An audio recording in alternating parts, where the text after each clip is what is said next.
और एक और बड़ी खबर आपको बताएं, उत्तराखंड के राज्यपाल ने नकल विरोधी अध्यादेश को मंजूरी दे दी है।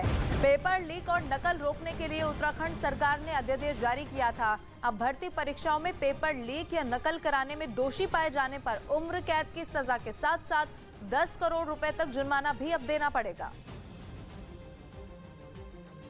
तो बड़ी खबर आपको बता रहे, नकल विरोधी अध्यादेश को मंजूरी यहां पर दे दी गई है। राज्यपाल ने अध्यादेश को मंजूरी दे दी है। अब इस अध्यादेश के मुताबिक आपको यह भी बताएं कि भर्ती परीक्षाओं में पेपर लीक या नकल कराने में अगर कोई दोषी पाया जाता है तो फिर उसे उम्र कैद की सजा होगी और इसके साथ में 10 करोड़ रुपए तक का जुर्माना भी उसे भरना पड़ेगा।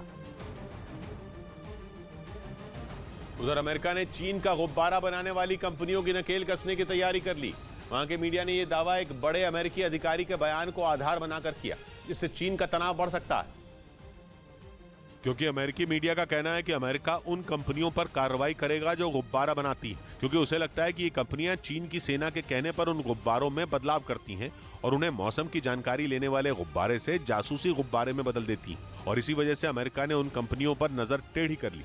अमेरिकी मीडिया ने वहां के एक बड़े अधिकारी के बयान के आधार पर दावा किया कि चीन का गुब्बारा बनाने वाली कंपनियों का वहां की सेना से सीधा संबंध है और इसीलिए वो उन्हें नहीं छोड़ेगा और उन पर सख्त से सख्त कार्रवाई करेगा। हालांकि अब तक ये नहीं पता कि अमेरिका चीन की उन कंपनियों पर कैसी कार्रवाई करने वाला है, लेकिन जैसे बाइडेन के तेवर हैं, उनसे साफ है कि अमेरिका न चीन को छोड़ेगा और न उसकी उन कंपनियों को जो चीन की सेना के कहने पर जासूसी गुब्बारे बनाती हैं। वैसे चीन चीख चीख कर अपनी करतूत छिपा रहा है और अपने गुब्बारे को मामूली गुब्बारा बता रहा है। यही नहीं, अमेरिका ने जैसे ही उसका बलून शूट किया, चीन ने बवाल कर दिया, लेकिन बाइडेन ने साफ कर दिया कि गुब्बारा उनकी हवाई सीमा में आया था और उनकी सेना ने उसे मार गिराया, जिसका अमेरिका को रत्ती भर भी अफसोस नहीं।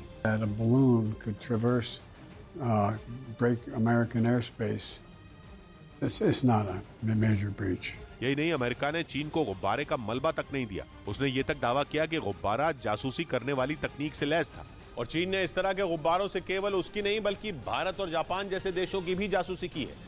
एक दिन पहले ही खबर आई थी कि अमेरिका ने 40 देशों के राजदूतों से इस बारे में बात की है और उन्हें बता दिया कि चीन का गुब्बारा केवल अमेरिका पर नहीं बल्कि भारत, जापान और वियतनाम जैसे 40 देशों पर मंडरा चुका है। यानी चीन लाख कहे, उस पर भरोसा नहीं किया जा सकता, क्योंकि झूठ बोल बोलकर वो अपने पड़ोसी देशों की जड़ें खोद रहा है। लेकिन अटलांटिक महासागर में गुब्बारा भेजकर उसने ऐसी गलती कर दी जिसकी भरपाई करना मुश्किल लग रहा है, क्योंकि अमेरिका बाल की खाल निकालने में जुट गया है। चीन का नाम आने के बाद तो बाइडेन एंड कंपनी और तेज काम कर रही है, क्योंकि यूक्रेन जंग के बाद चीन ने उसका नुकसान करने का कोई मौका नहीं छोड़ा और अब अमेरिका चीन की बखिया उधेड़ने का मौका नहीं छोड़ रहा।